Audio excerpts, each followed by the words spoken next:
I am a big fan of the Tales series of video games. Admittedly, I've only been able to complete 2 of the games, Tales of Symphonia and Tales of Vesperia. Tales of Symphonia is one of the seminal games of my childhood, and I have a lot of love for the series because of this one game. The animation powerhouse Ufotable brings an adaptation of what many consider to be the worst Tales game in terms of plot. Ufotable did make some major story changes, but was it enough to save the plot? I'm Banana Owens, and this is an Otaku Youth anime review.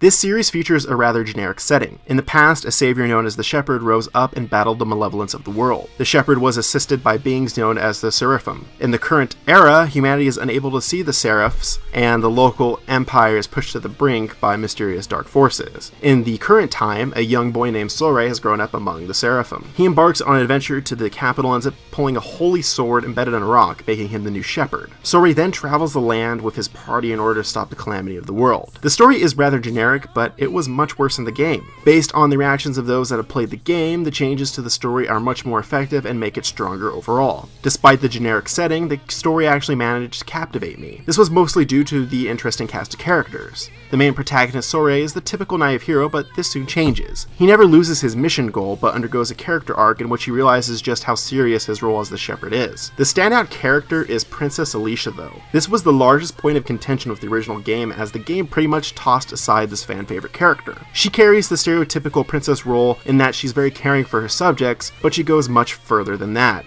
Alicia is willing to lay down her life in order to save her kingdom. To top it off, she is far from a helpless character. In fact, she's pretty badass with her display of martial arts and her use of a lance. There is one issue with the story though. A new Tales game was being promoted with this series, so there's a 2-episode break that details the events that set up the new game. It's not completely out of left field, as there are tie-ins, as these 2 episodes take place well before the events of the main story. In fact, these 2 episodes are actually pretty interesting and showcase the same level of quality as the rest of the series. It was not great to have a 2-week break in the Zestiria storyline just as things were really beginning to pick up. It's not bad, it's just weird. The anime does have a continuation that will probably be airing by the time this review comes out, therefore I won't comment on the story much longer.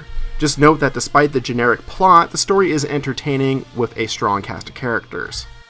This is an Ufotable project, and by this point, I've said so much in past reviews about their production quality. The animation of this show is gorgeous, and the show is worth a watch just to view this amazing animation. The first episode has a catastrophic event involving a tornado, and the animation seamlessly combines the 3D and 2D elements. Every action scene is really a work of art. The particle effects combined with the choreography make a truly impressive display of animation. The backgrounds are similarly phenomenal. By this point, it's Ufotable, and that means the animation is going to be amazing. The weakest aspect of this series so far involves the music. It's nothing bad, but it's rather generic. It just sounds like the typical fantasy music that would be present in a video game. The saving grace of the music is the opening, though. As for the voice acting, it's pretty good. Sorei carries a level of optimism, Alicia has a caring tone down, and Edna has the perfect cold element to her voice. Nothing bad here, just nothing that really stands out either.